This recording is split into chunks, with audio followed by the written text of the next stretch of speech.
자, 요한복음 강의 28번째는 요한복음 8장 12절에서 20절까지 성경에 나오는 부분들을 읽으면서 함께 살펴보도록 하겠습니다. 자, 오늘은 세상의 빛이란 제목으로 그 하나님께서 우리에게 전달하고자 하시는 뜻이 무엇인지 그 내용을 한번 살펴보는 시간 가지도록 하겠습니다. 요한복음 8장 12절에는 자, 그때 예수님께서 다시 그들에게 말씀하여 이르시되 나는 세상의 빛이니 나를 따르는 자는 어둠 속에 걷지 아니하고 생명의 빛을 얻으리라 하시므로 바리새인들이 그분께 이르되 내가 너 자신에 대하여 증언하니 그 증언은 참되지 아니하다 하매. 자, 예수님께서 생명의 빵이라는 말씀을 하셨습니다. 내가 하늘에서 내려온 살아있는 빵이다. 그 빵을 먹는 자들은 마지막 날에 영원한 생명을 얻으면서 마지막 날에 일으킨다 하는 이런 말씀도 또 하시면서 자, 8장에 들어오셔서 두 번째로는 나는 세상의 빛이다 이렇게 이제 또 증언을 하십니다. 자, 예수님께서는 스스로를 그렇죠, 떠오르는 태양에 비유를 하셨는데 이렇게 하신 것은 바로 유대인들 앞에서 설교를 하시잖아요. 그래서 유대인들에게의 태양은 여호와 하나님을 상징하는 것이기 때문에 그렇습니다.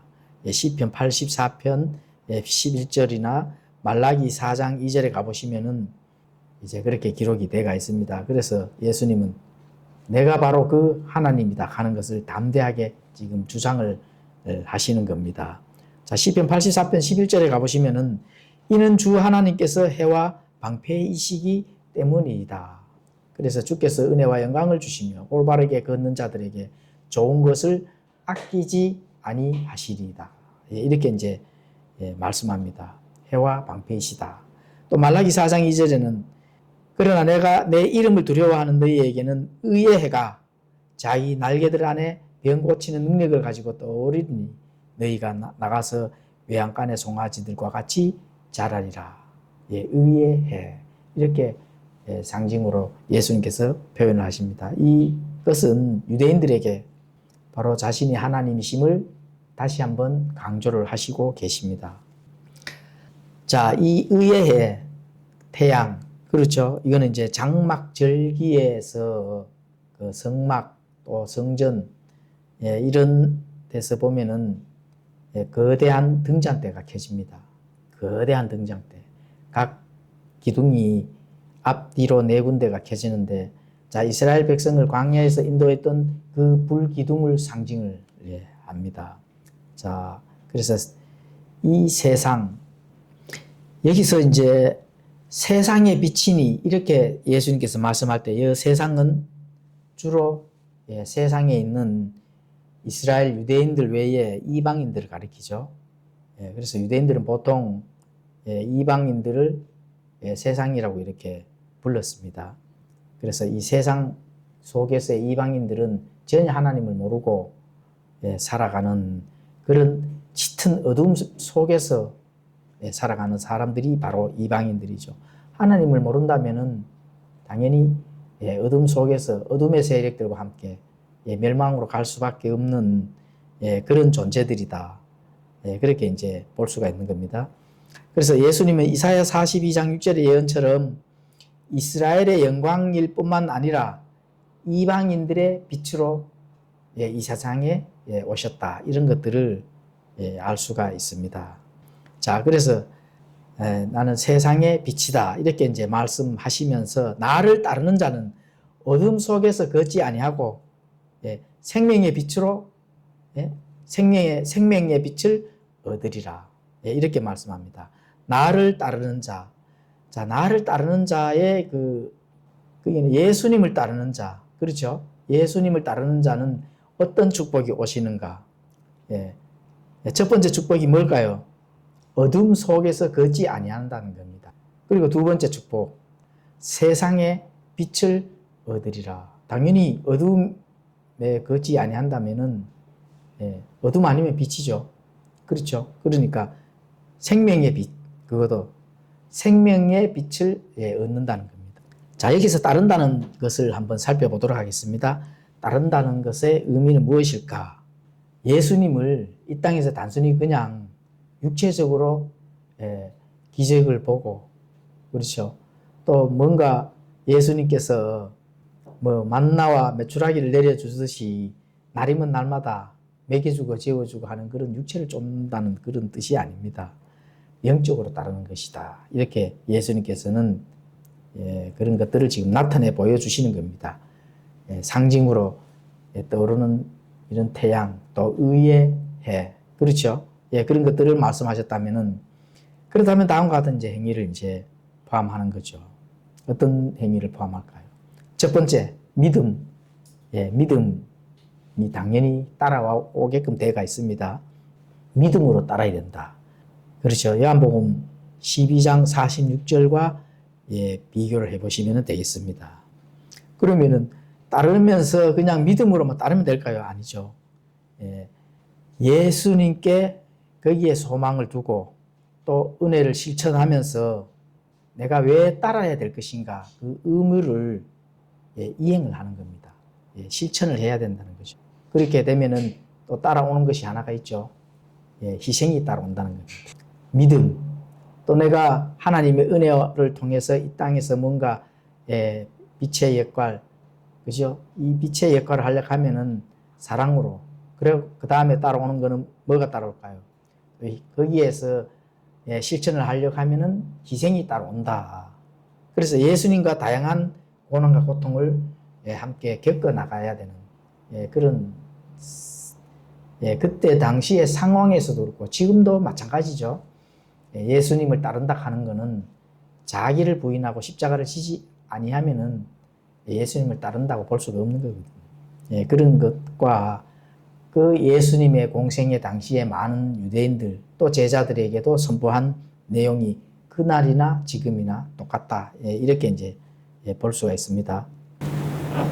여기에서 우리가 두 가지의 그 축복을 알 수가 있죠. 어둠에 다니지 아니하고, 그렇죠.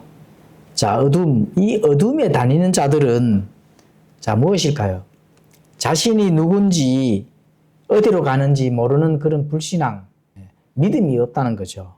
그러한 부분들의 어둠, 그 어둠에 거치 아니한다는 겁니다.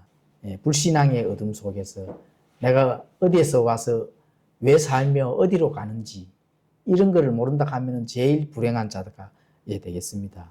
그런데 그 예수님을 따른다면은 빛 가운데 있고, 당연히 뭐 빛 가운데 있다 하면 구원을 받은 거고, 또 천국으로 갈 수 있다 하는 그런 부분들을 알게 되는 거잖아요. 그럼 내가 이 땅에서 왔을 때 사는 목적과 또 그 다음에 종착지가 어딘지 이걸 당연히 알게 된다는 겁니다.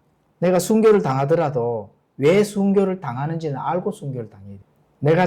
내가 이 땅에 왔는데 열심히 살다가 그 다음에 이제 죽어요. 내가 왜 죽는지는 알고 죽어야 된다는 겁니다. 모르고 죽는 사람들이 대부분이죠. 만약에 내가 왜 죽는지를 모르고 죽는다면 과연 그 종착지가 어딜까요?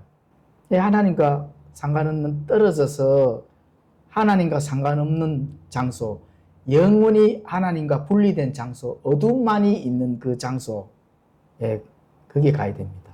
내가 왜 죽는지를 안다면은 하나님과 함께 영원히 사는 그 장소로 간다는 그런 부분들을 굉장히 중요한 부분이죠. 내가 왜 살며 내가 왜 죽는지만 알아도 어둠 속에 걷지 아니한다는 겁니다. 이 땅에 사는 동안에도 어둠 속에 걷지 않겠죠, 당연히. 그렇죠. 당연히 그렇게 되면 복음의 진리 안에서 무엇이든지 예수님을 따른다는 것은 복음의 진리 안에서 그것을 행한다는 거죠. 결국은 바깥 어둠이나 영원한 죽음이 어딘지 알기 때문에 거기에 당연히 들어갈 이유가 전혀 없는 것이고. 자, 그리고 두 번째는 생명을 얻을 것이다. 생명의 빛을 얻을 것이다. 그렇죠. 생명의 빛. 이 빛은 사실은 외부에서 바깥에서 우리에게 비춰주는 게 아닙니다. 빛은 어디에서요? 내 안에서 바깥으로 비춰져야 되는 거거든요. 빛을 얻었으면은 여기서 내가 빛을 비춰서 내가 나아갈 길을 밝게, 그렇죠. 밝게 비춰서 거기서 어둠에 걷지 아니하니까 밝은 데서 걸을 수가 있는 거죠. 그 빛을 얘기를 한다는 겁니다. 바깥에서 누군가 이렇게 비춰주니까 내가 걷는 게 아닙니다. 내가 빛을 내서 걸어간다는 겁니다. 그렇다면은 우리 안에 누가 거한다는 거예요? 영원한 생명의 빛이 거한다는 거거든요. 그렇죠. 그것을 의미하는 겁니다. 영생으로 솟아나는 생명수. 그렇죠. 완전한 날까지 계속 빛나는 빛이 되어야 된다. 이게 굉장히 중요한 겁니다. 그래서 죽음이 빛과 생명과 함께 가는 것 중에도 우리는 어디를 걷는다고요? 어둠에 걷지 아니하고 그 빛으로서 밝게 걸어갈 수가 있다는 것을 지금 예수님께서 말씀해 주시고 있는 거죠. 그래서 결국은 궁극적으로 영원한 빛과 생명, 그 장소로 영원한 기쁨과 즐거움, 그렇죠? 그 장소로서 그 길이기 때문에 결국은 거기에 종착지로 우리가 간다는 겁니다. 물론 예수님 당시의 제자들 또 예수님께서 말씀하신 그 진리들을 받아들인 그때 당시 사람들도 마찬가지겠죠.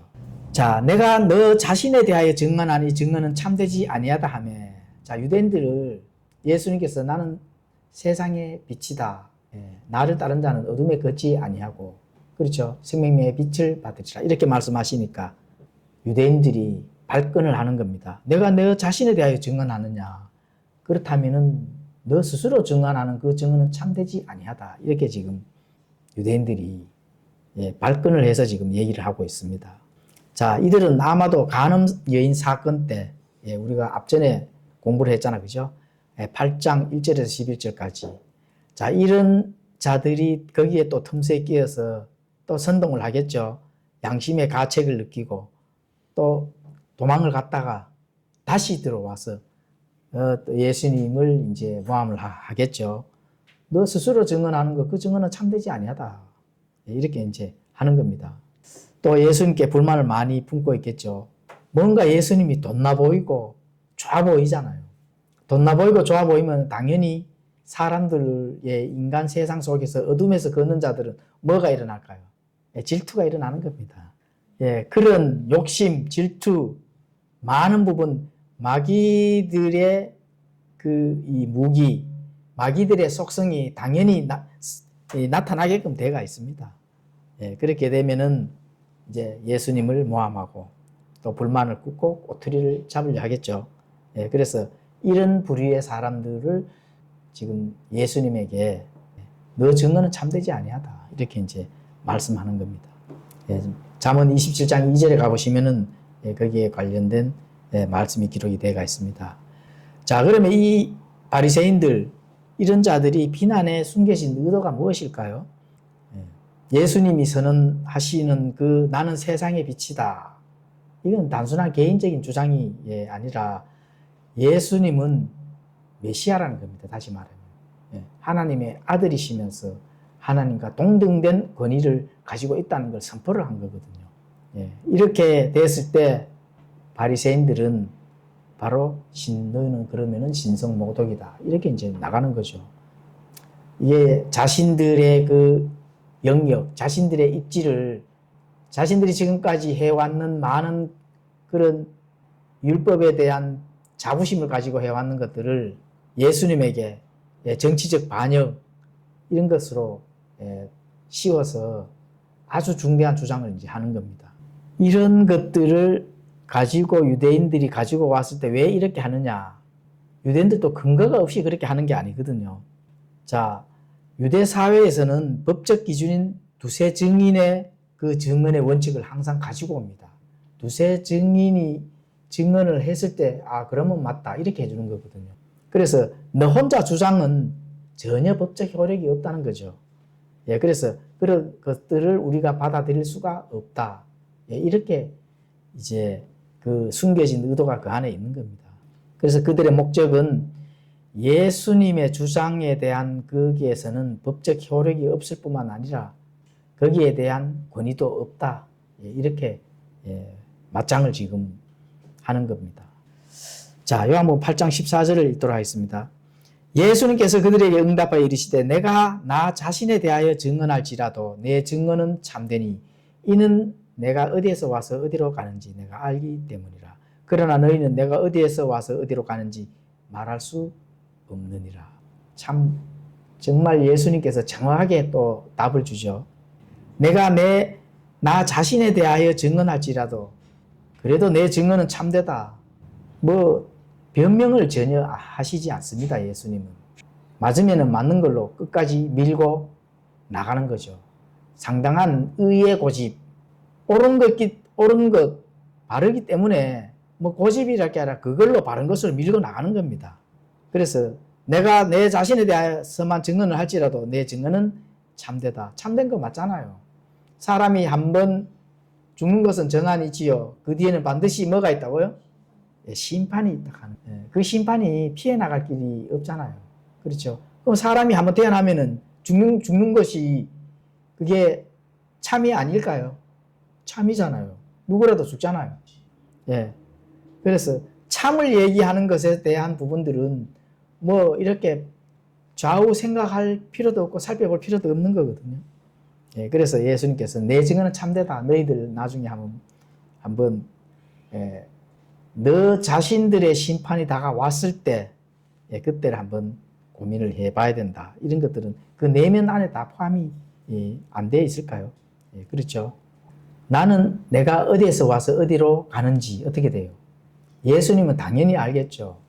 그렇죠. 그러면 너희들은 어디에서 와서 어디로 가는지를 너희들은 모른다는 겁니다. 너희들이 말할 수 있겠느냐? 말할 수 없다는 거죠. 모르니까 당연히 말 못하겠죠. 그렇죠. 자, 내가 나 자신에 대하여 증언할지라도 내 증언은 참되다. 자, 요한복음 5장 13절 말씀과 사실은 충돌을 일으킵니다. 요한복음 5장 13절에 가보시면은 내가 만일 나 자신에 대하여 증언하면 내 증언은 참되지 아니하다. 예수님이 미리 이렇게 말씀을 하셨어요, 이미. 그렇죠. 내가 내 스스로 증언하면 참되지 아니하다 이렇게 하셨는데 여기서는 참되다 이렇게 말씀을 하시잖아. 그렇죠. 그러면 예수님이 충돌이 있으니까 예수님이 잘못 말씀하셨을까요? 전혀 그게 아닙니다. 자, 요한복음 5장 13절에는 앞뒤 문맥을 읽어보시면은 하나님 아버지가 예수님을 증언해 주시는 거예요. 그렇죠? 그러면은 하나님 아버지가 증언을 하니까 증언자가 당연히 계시잖아요. 그렇죠? 그렇게 참되는 거 맞죠? 아버지가 증언해 주고 지금 요한복음 8장 14절의 증언은 예수님의 신성 즉 아버지와 동등한 하나님이라는 것을 증언을 하는 거예요. 그렇죠? 그래서 이는 내가 어디에서 왔으며 어디로 가는지 안다 하는 거는 그 사실이 증언입니다. 그런데 너희들은 어디에서 와서 어디로 가는지 말하지 못하지 않느냐. 증언을 할 수가 없다는 겁니다. 그렇죠? 그래서 예수님은 아버지의 뜻을 행하시고 끝내시고 아버지께로 돌아가시는 것, 이러한 것들을 바리새인들은 뭐로 보느냐 하면은 그냥 일반적으로 요셉의 아들로 보는 겁니다. 그렇죠? 영적 사실들을 전혀 이제 모른다는 겁니다. 영적 사실들을 전혀 모르고 그러한 부분. 그러니까 당연히 뭐 소경이죠. 바리새인들은. 그렇죠. 그래서 그러한 것들을 예수님께서는 계속 지금 증언을 하고 계십니다. 요한복음 8장 15절에서 또 16절을 읽어 보면은 너희는 육체를 따라 판단하나 나는 아무도 판단하지 아니하노라. 그러나 만일 내가 판단해도 내 판단은 참되니 이는 내가 혼자 있지 아니하고 나와 나를 보내신 아버지가 함께 있기 때문이라. 자, 여기서 이렇게 보시면은 아마 증언을 하는 두 증언자가 있어야 되는데 율법에는 그렇죠. 그래 유대인들이 인정을 해주거든요. 두 증언자가 등장을 한다 하는 사실을 알 수가 있습니다. 자, 그렇지만 이제 예수님은 이 바리새인들, 랍비들 영적 무지함을 지금 굉장히 꼬집어서 말씀을 해주고 계십니다. 이 바리새인들이 세상의 정치적 판단으로 예수님을 보는 그 육체만 따라다니는 그 겉만 보는 그런 바리새인들을 향해서 영적 무지함다 이렇게 지금 책망을 하시는 겁니다. 예수님은 지금 당장 사람들의 개인적인 상태 또 영적인 상태를 판단하고 정죄의 판결을 내리기 위해 오신 것이 아니라는 것이다. 이걸 지금 정확하게 지금 바리새인들에게 전달해주고 있습니다. 그 예수님께서는 세상을 정죄하기 위해 오셨는 게 아니라는 겁니다. 정죄하는 것은 그럼 뭐 때문에 오셨을까요? 사람들을 구원하기 위해서 오셨다는 겁니다. 자, 여기서 이는 내가 혼자 있지 아니하고 나와 나를 보내신 아버지가 함께 있기 때문이라. 자, 여기서 너희는 육체를 따라 이제 판단을 하는데 예수님은 아무도 판단하지 아니한다는 겁니다. 왜 판단하지 아니한 걸 방금 말씀드렸잖아요. 그죠? 정죄하기 위해서 오신 것이 아니라 구원하기 위해서 오셨기 때문에 판단을 하지 않는다는 겁니다. 그런데 예수님께서 내가 판단을 만약에 한다 하더라도 내 판단은 참이라는 겁니다. 참. 그런데 이걸 이제 예수님께서 왜 참이냐? 혼자 있지 아니하고 나와 나를 보내신 아버지와 함께 있기 때문이다. 지금 현재 함께 아버지와 함께 지금 있다는 거예요. 있기 때문에 판단을 하는데 그 판단마저도 어떻게 된다고요? 참되다는 겁니다. 그래서 판단을 지금 현재 하는 거에 거기에 타겟가 있는 것이 아니라 판단을 한다 하면 그 판단은 어떻게 된다고요? 진실하다 하는 걸 지금 말씀을 하시는 겁니다. 그 판단이 오류가 있다든지 헛된다든지 또 부족하다든지 뭔가 희석이 되어서 약하다든지 이런 게 아니라 정확하고 권위가 있고 오류가 없고 참이다. 이걸 지금 예수님께서 거기에 타겟을 두고 말씀을 하시는 겁니다. 참된다 하는 그 말이. 예수님께서 만약 심판을 내리신다는 말은 그 심판 확실하고 오류가 없다는 거죠. 그렇죠? 자, 그러면은 확실하고 오류가 없고 정확하고 참이다. 이렇게 말씀하신 그 이유가 있을 겁니다. 이유. 사람들과 보는 그 시각과 내용이 다르다는 겁니다. 사물의 외적인 모습을 보시는 것이 아니라 속 중심에 있는 영적인 것을 보시기 때문에 그래요. 그러한 것들을 이제 예수님께서 서서히 이 땅에 오셔서 자신의 왕국을 세우기 위한 그 교리들을 지금 적나라하게 전달하고 계시는 겁니다. 거기에서 그 교리들을 우리가 뽑아서 사실은 이해를 해야 되는 거거든요. 예수님의 마음, 예수님이 지금 설교하고자 하는 그 내용의 그 내용물들을 뽑아서 정말로 그것이 무엇인지를 우리가 이해를 해야 된다는 겁니다. 그렇죠. 그래서 예수님은 겉모습으로 보고 판단하시는 것이 아니라 마음의 심판자이다. 그렇죠. 영적 심판자라는 거죠. 마음을 살피시고 그리고 또 시험을 하는 분이시며 마음 속에 있는 것들을 정확하게 깨뜨려 보시고 아시는 것이다. 그런데 바리새인들은 거기까지 도달할까요? 못하기 때문에 충돌을 일으키는 거거든요. 그러니까 소경이 가는 곳은 정해진 이 종착역은 딱 한 가지밖에 없습니다. 어둠의 길을 걷다가 영원한 어둠으로 멸망할 수밖에 없는 것이 바리새인들이라는 것입니다. 그 바리새인들은 오늘날 많죠. 오늘날도 너무나 많습니다. 아는 거는 많은데 판단의 공리에서 다 벗어나는 것들, 이런 것들만 수두룩하게 깔려 있다는 그런 것들을 우리가 사실은 깨달아야 됩니다. 그래서 절대로 예수님 앞에서는 속일 수가 없다. 벌거벗은 채 드러나 있다 하는. 그렇죠. 히브리서 4장 13절에 가보시면은 그렇게 기록이 되어 있습니다. 그리고 판단의 공의, 절대로 확실하고 참이고 오리가 없고 정확하다 하는 그런 것들은 예수님께서 뭔가 외부에서 속임을 당하거나 오해를 해서 그렇게 하실 수 있는 분이시냐? 절대로 그렇게 하실 수 없는 분이시죠. 그래서 판단의 공의라 하는 그 의의를 사용할 수가 있는 겁니다. 판단의 공의, 절대치라는 거거든요. 절대치. 그러한 것들은 내 겉에서 나온 것이 아니라 속에 무엇이 들어있는지까지도 깨뜨려 보시면서 거기에서 있는 거기 때문에 예수님께서는 당연하게 그 분의 심판은 필연적으로 확실하고 오류가 있을 수가 없는 겁니다. 예수님이 말씀하신 것에 오류가 있어요? 전혀 없죠. 그것은 바로 이 땅에 오셔서 육체의 몸으로 입고 있는 사역을 하시는 동안에도 그렇죠. 아버지와의 연합을 하셨기 때문에 그렇다. 내가 아버지와 지금 함께 있기 때문에 그렇다고 하시잖아요. 그 아버지와의 연합, 그렇죠? 그래서 예수님은 혼자 계시지 아니하고 아버지와의 연합 관계에 있다. 동등한 입장이라는 겁니다. 권위를 가지고 있다는 거거든요. 예, 그러한 것들을 지금 유대인들에게 적나라하게 교리로서 많은 내용들을 지금 전달하고 있는 겁니다. 유대인들이 그거 받아들일까요? 당연히 안 받아들이는 거죠. 자, 요한복음 8장 17절에서 18절도 읽도록 하겠습니다. 너희 율법에도 두 사람의 증언 참되고 라고 기록되어 있느니라. 내가 나 자신에 대하여 증언하는 자이고 나를 보내신 아버지께서도 나에 대하여 증언하시니라 하시니. 자, 여기 이제 두 증언이 나오죠. 예수님께서 예수님 자신에 대해서 증언하시는 거고 또 아버지께서 증언하시니까 두 증언이 나오니까 율법에 어떻게 돼요? 율법에도 당연히 충족을 하는 거죠. 그렇죠? 그래서 자, 첫째 증언, 나는 세상의 빛이다. 이렇게 증언을 하시는 겁니다. 이게 이제 하나님의 아들 되시는 거잖아요. 그렇죠?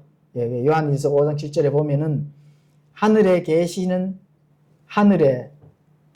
분, 그렇죠? 아버지와 말씀과 성령님, 이분들이 어디서 하늘에서 증언을 한다 하잖아요.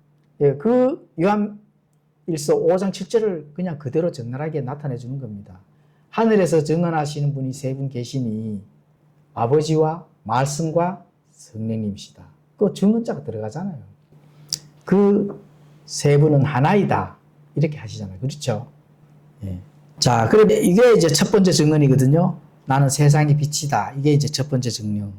예. 자, 두 번째 증언은 그럼 뭘까요? 그 아버지께서 증언하시는 걸 나타납니다.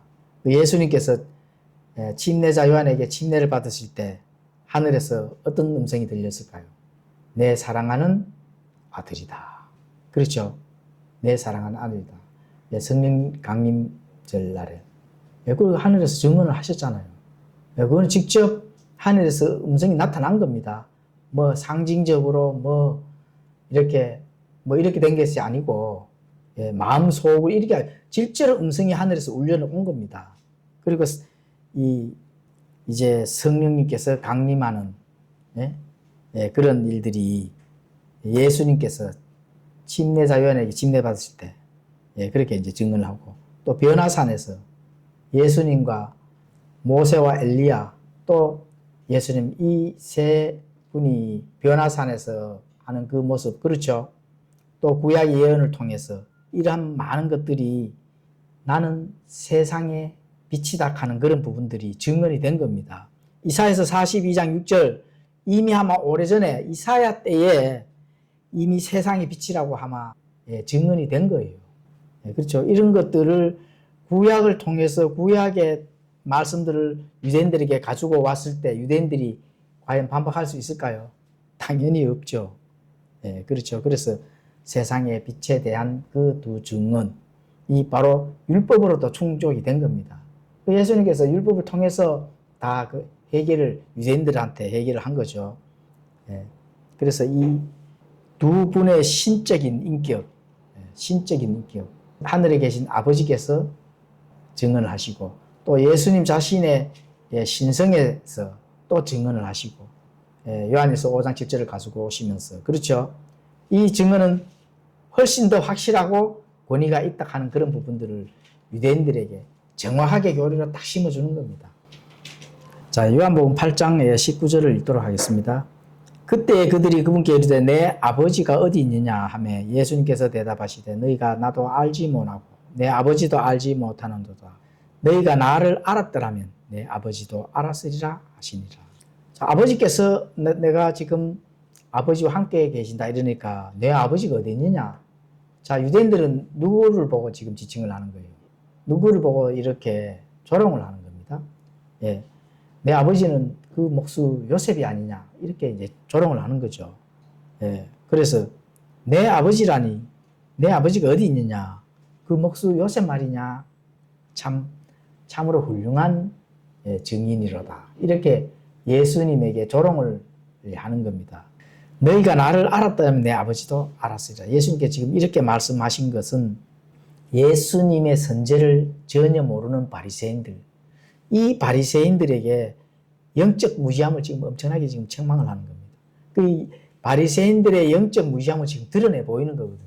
왜냐하면 구약 율법 안에서도 그 율법 자체도 바로 율법의 주인이 되신 그 예수님을 모르고 있고, 또 많은 구약의 대언자들이 빛으로, 또 예수님께서 이 신성 처녀 탄생으로 또 모든 것들을 이루시고자 하는 그 메시아로 온다 하는 것, 곳곳에 대언이 되어 있는데 그걸 알지를 못하고 모세의 율법만 가지고 지금 자기들이 그 모세의 율법도 자기들 입맛에 맞춰서 만들어서 그거를 지키고 있는 자들이 뭐를 알까요? 그래서 종교심이 풍성한 자들은 절대로 참된 복음을 알지를 못한다. 이거를 알 수가 있습니다. 종교심으로 가득한 자들은 절대로 꿈을 못 깬다. 그 깰 수 있는 거는 언제 깰 수 있느냐? 죽어야 됩니다, 사실은. 육체가 죽어야 그때서야 깨달을 수가 있다. 이렇게 볼 수가 있는 겁니다. 절대로 바리새인들은 영적 무지함, 예수님의 선제에 대해서 알지를 못하는 그 자체를 가지고 예수님과 지금 대화를 하고 있는 겁니다. 그래서 그들은 스스로 하나님에 대한 지식을 자랑했지만 예수님을 알지 못하는 것 자체가 그들이 하나님을 제대로 알지 못하는 것을 스스로 보여주는 겁니다. 유대인들이, 바리새인들이. 그렇죠? 예수님을 알지를 못해요. 메시아가 온다 하는 그 사실조차도 모른다면은 그것을 모르는데 하나님 아버지를 알 수 있을까요? 모르죠. 모릅니다. 예수님에 대해서 알지 못하는데 하나님 아버지에 대해서 오늘날도 아는 수가 있을까요? 모릅니다. 예수님이 하나님이라는 것도 모르는 사람들이 흐지부신데 아버지를 어떻게 알까요? 그래서 그렇게 아는 것이 없는 무지함 속에서, 영적 무지함 속에서 빛으로 걷는다고요? 어림도 없는 소리입니다.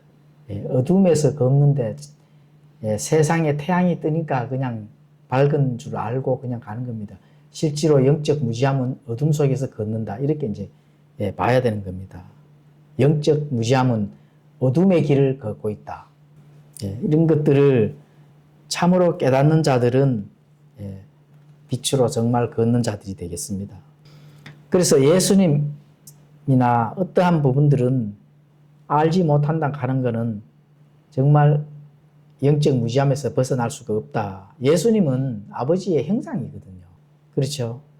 그리고 그 그리스도는 아버지 영광의 광채, 빛이라는 겁니다.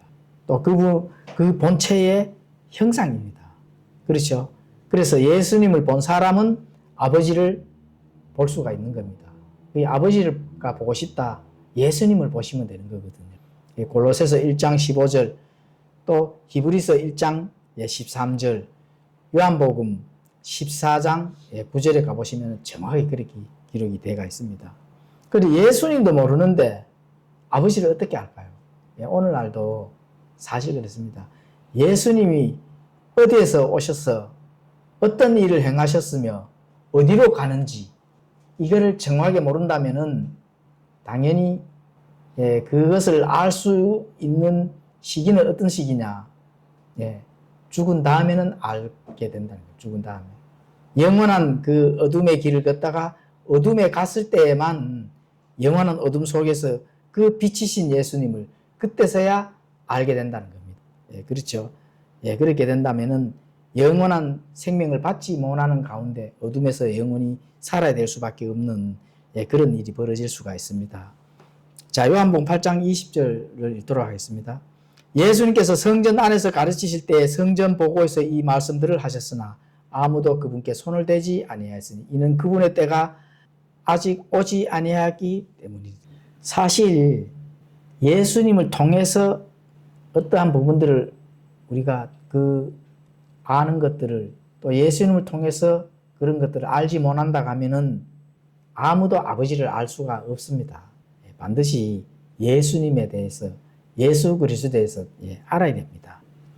자, 그리고 이제 성전 안에서 가르치실 때 성전 보고에서 이 말씀을 하셨다. 성전 보고. 이 성전 보고는 뭐죠? 유대인들도 이렇게 돈을 거두는 무슨 헌금함이 있었는가 봐요.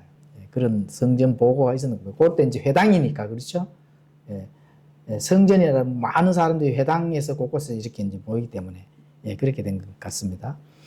자, 예수님께서 위에 말씀들을 매우 공개적인 장소인 성전에서 공개적으로 선포를 하셨음을 알려주기 위해서 성전 보고에서 담대하게 선포하셨다. 그러니까 많은 사람들이 모이는 장소에서 공개적으로 선포하기 위해서 이렇게 선포를 하셨다. 이렇게 이제 볼 수가 있습니다. 자, 그런데 바리새인들은 과연 그러면 예수님을 지금 어떻게 처리를 할까?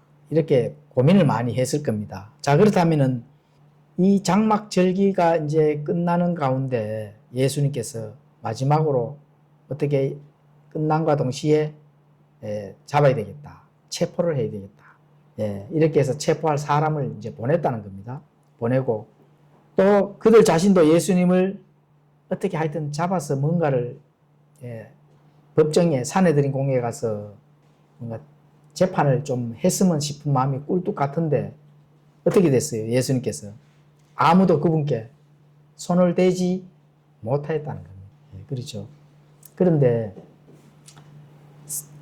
예수님을 잡기 위해서 많은 사람들이 바리새인들이 체포를 하기 위해서 노력을 하는데 물론 때가 가차워졌지 않기 때문에 체포할 수도 없지만 예수님의 말씀하시는 그 권위에 어떻게 돼요? 눌려버리기 때문에 함부로 대들지는 못합니다. 사실은. 그래서 그 당장 체포해야 될 되는 부분들이 실패로 이어지는 거죠. 계속 연속적으로. 예수님을 체포하지 못하는 겁니다. 첫째는 하나님의 시기나 때가 안 되기 때문에 그런 겁니다. 그렇게 할 수가 없습니다. 그 때가 안 된다면. 그래서 어떤 수단이나 이로 인해 위축되거나 제지당했을 확률이 굉장히 된 거죠. 예수님께서 하시는 그 하나하나 말씀의 권위 안에 당연히 위축이 되는 거죠. 보통 보면은 이 세상 법정에서 그렇거든요.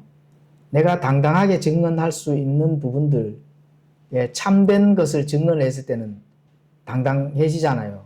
그럼 참되지 아니한 것들을 가지고 참되는 것처럼 거짓을 가져온다 하면은 자기들이 큰 소리로 주장은 하지만 마음속으로는 어떻게 됐을까요? 위축이 되겠죠. 그런 상태에 놓여 있는 겁니다. 그래서 권위가 있는 것은 당연히 더하겠죠. 그렇죠. 예수님의 그 말씀의 권위, 아버지와 함께 있는 그 판단의 공의가 나타났을 때는 유대인들이 뭐라고요? 인간의 내일 모레 죄로 인해 죽을 자들인데 심판을 받을 자들이 그들인데 당연히 위축되고 또 그 권위에 압도되었을 겁니다.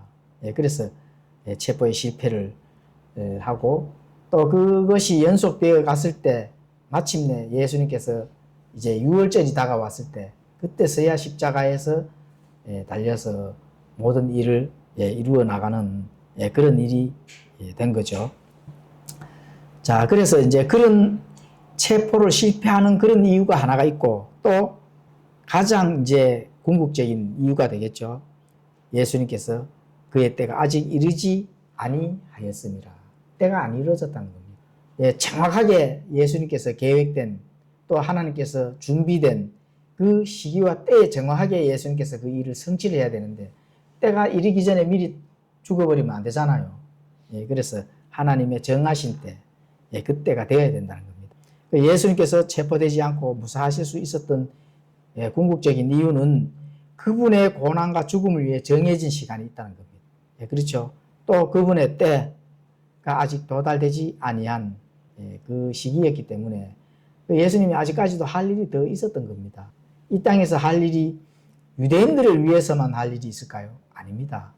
자, 이방인들, 모든 민족들을 위해서, 모든 사람들을 위해서 예수님께서 남아서 말씀을 더 선포하고 교리들을 그 하나님께서 전달하시고자 하시는 그 많은 진리들을 바깥으로 더 많이 드러내고는 일이 있어야 되는 거예요. 예수님께서 십자가에 달리시고 돌아가신 것도 가장 중요한 건데 예수님의 하나님께서 메시지를 이 땅에 전달하고 남겨놔야 될 일이 더 많이 남아있거든요.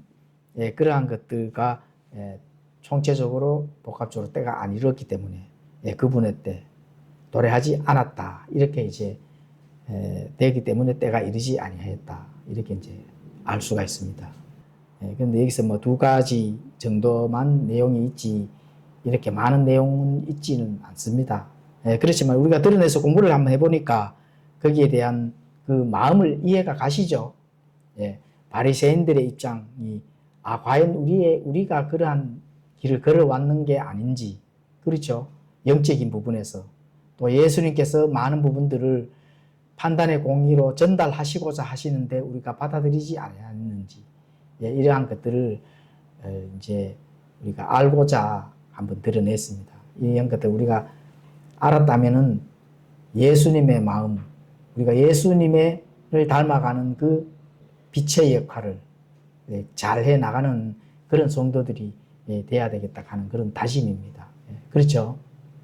빛은 내가 앞으로 빛을 내가 내서 우리가 표대를 향해서 달려나가야 된다 하는 거. 이게 굉장히 중요합니다. 누군가가 비춰주니까 그냥 이렇게 가는 것이 아니라 내가 비춰서 갈 거예요. 그게 뭐예요? 내 안에 예수님께서 사시기 때문에 그런 거거든요. 그래서 그런 빛과 소금의 역할이라는 말이 바로 거기서 나오는 말입니다. 우리가 이해됐으면 우리가 그렇게 살아가기를 소망합니다. 기도하고 마치겠습니다.